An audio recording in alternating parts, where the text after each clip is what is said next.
क्या पटौदी खानदान भारत का दुश्मन है? ऐसा मैं नहीं कह रही, बल्कि मध्य प्रदेश हाईकोर्ट ने एक रीसेंट रूलिंग लाते हुए एक लीगल ऑर्डर का जो स्टे था, वो जितनी भी इनहेरिटेड प्रॉपर्टी है सैफ अली खान की एंड इवेंचुअली पटौदी खानदान की, उसको सीज करने का हुक्म दिया है। अगर मैं इस प्रॉपर्टी के वैल्यूएशन के बारे में बात करूं तो करोड़ों में बात जाती है एंड ऑल्सो ये एक बहुत इंपॉर्टेंट रोल प्ले करता है सैफ अली खान की चाइल्डहुड लाइफ में, जिसकी वजह से काफी ज्यादा जो है ये पूरा डिबेट डिस्कशन लाइमलाइट में आ चुका है, क्योंकि अभी जो एक रीसेंट अटैक हुआ उसके चलते काफी एक प्रॉब्लमैटिक स्थिति में थे सैफ अली खान और उनकी फैमिली ऑलरेडी। तो आज के इस सेशन में लेट्स क्रैक यूपीएससी सीएसई पे हम डिस्कस करेंगे कि ये जो एनिमी का टैग लगा है वो पटौदी खानदान पे क्यों लगा है एंड इवेंचुअली ये जितनी भी इनहेरिटेड प्रॉपर्टी की बात हो रही है वो कहां है और इसकी क्या इंपॉर्टेंस है, ये हम डिस्कस करेंगे क्विकली। इस डिस्कशन को स्टार्ट करने से पहले जितने भी यूपीएससी सीएसई के एस्पिरेंट्स हैं जो 2025 में अपीयर होने वाले हैं, उनके लिए एक बहुत इंपॉर्टेंट अनाउंसमेंट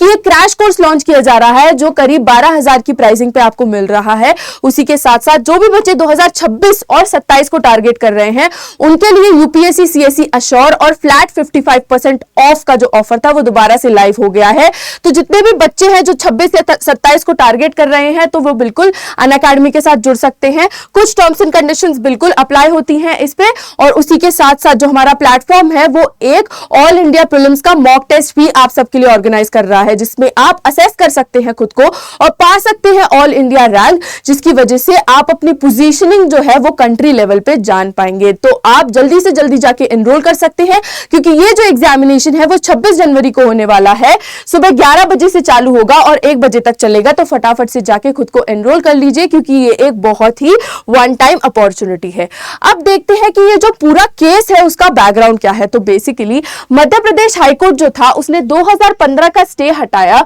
पटौदी फैमिली की लैविश हिस्टोरिकल प्रॉपर्टी से और बोला कि उनकी जितनी भी प्रॉपर्टी है वो सीज कर ली जाएगी अगर उन्होंने कोई भी इस पे एक्शन नहीं लिया। अब इस पर्टिकुलर प्रॉपर्टी के अगर वैल्यूएशन के बारे में हम बात करें तो करीब 15,000 करोड़ का वैल्यूएशन है, जिसमें सिर्फ ये मॉनिटरी एक चीज नहीं है जो एसोसिएटेड है, बल्कि सैफ अली खान की कई सारी चाइल्डहुड मेमोरीज भी हैं जो इससे जुड़ी हुई हैं, जिसकी वजह से letting go of this one is very very difficult and problematic. उसी के साथ अगर हम बात करें कि ये जो पर्टिकुलर रूलिंग है वो कहां से आई, तो एक सिंगल जज बेंच थी जो कि जस्टिस विवेक अग्रवाल द्वारा लीड की जा रही थी, जिसमें नोट किया गया कि स्टैट्यूटरी कुछ रेगुलेशंस हैं जो एग्जिस्ट करते हैं, जिसके अंतर्गत 30 दिन के भीतर अगर एक रजिस्ट्रेशन और एक काउंटर प्ली जो है वो दे दी गई तो हो सकता है इस पर्टिकुलर मुद्दे को दोबारा खोला जाए एंड जो सीज करने की बात है वो थोड़ी सी एक्सटेंड हो जाए एंड इस पे वार्ता की जाए। लेकिन अगर हम नोट करें कि ऐसा ये जो एनिमी का टैग है वो क्यों दिया जा रहा है, तो यहाँ पे नोटवर्दी पॉइंट्स कुछ हिस्ट्री से रिलेटेड है, जो कि है कि अबीदा सुल्तान जो कि नवाब हमीदुल्लाह खान की सबसे बड़ी बेटी थी, जो भोपाल के नवाब हुआ करते थे, उन्होंने 1947 के माइग्रेशन के टाइम पे डिसाइड किया था कि वो पाकिस्तान मूव कर जाएंगी। इस पाकिस्तान मूवमेंट की वजह से ही बेसिकली ये एनिमी करार दिया जा रहा है पटौदी खानदान की प्रॉपर्टी को। माइंड यू, प्रॉपर्टी को यहाँ पे एनिमी प्रॉपर्टी बोला जा रहा है, ना कि लोगों को, जिसकी वजह से ये जो पूरा मुद्दा है वो लाइमलाइट में आ चुका है। अगर हम बात करें कि फिर ये जो लीगल एयर का या फिर ये जो उत्तराधिकारी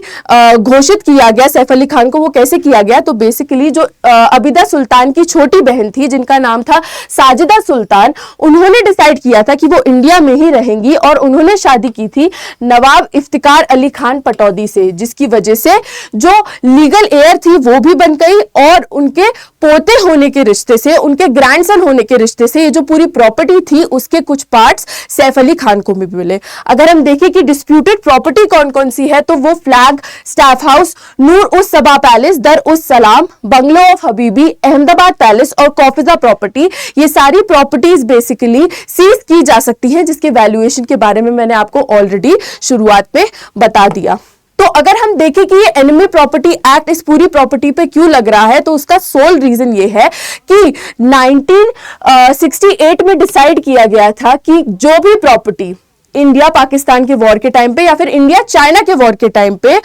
जो भी ओन की जाएगी ऐसे लोगों के द्वारा जो कि या तो माइग्रेशन के लिए पाकिस्तान चले गए या तो चाइना चले गए, तो उस प्रॉपर्टी पे गवर्नमेंट का अधिकार होगा, जिसके चलते ये जो प्रेजेंट सिचुएशन है वो भी फॉलो ऑफ कर रही है प्रॉपर्टी एक्ट के अंतर्गत, जिसको एनिमी करार दिया जा रहा है। अगर मैं इसके बारे में आपको थोड़ी और जानकारी दूं तो बेसिकली ये सारी मूवेबल और इमूवेबल असेट्स पे लागू होता है, यानी कि आपकी जितनी भी असेट्स हैं जो ओन्ड हैं या फिर कभी हिस्ट्री में ओन की गई थी एनिमीज के द्वारा या फिर ऐसे लोगों के द्वारा जो कि एनिमी कंट्रीज में शिफ्ट हो चुके हैं, तो उन पे ये लागू होगा। अब यहाँ पे एनिमी की जो डेफिनेशन है वो ऐसे फॉलो ऑफ करती है कि जितने भी जो बाहर के देश है उन्होंने हमें नुकसान पहुंचाने की कोशिश की है तो उनको हम दुश्मन या फिर एनिमी करार दे देंगे। 2017 का जो अमेंडमेंट था उसमें बेसिकली इनहेरिटेंस राइट्स ऐसी सारी प्रॉपर्टी से हटा दिए गए, जिसकी वजह से सैफ अली खान ने इस पर्टिकुलर मुद्दे में प्ली दी थी कि क्योंकि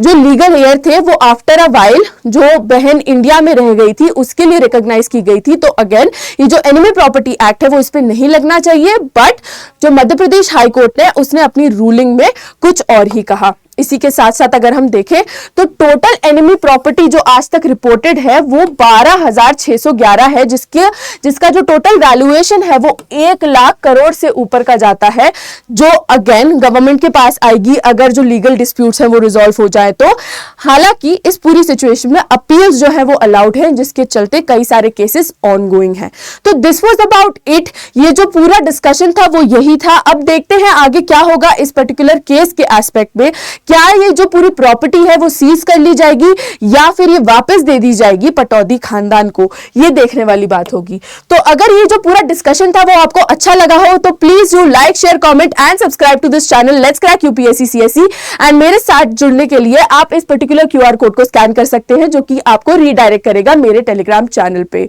with this is me Nandini, your UPSC CSE educator for the day, signing off. Hope you like the session. Thank you so very much for watching.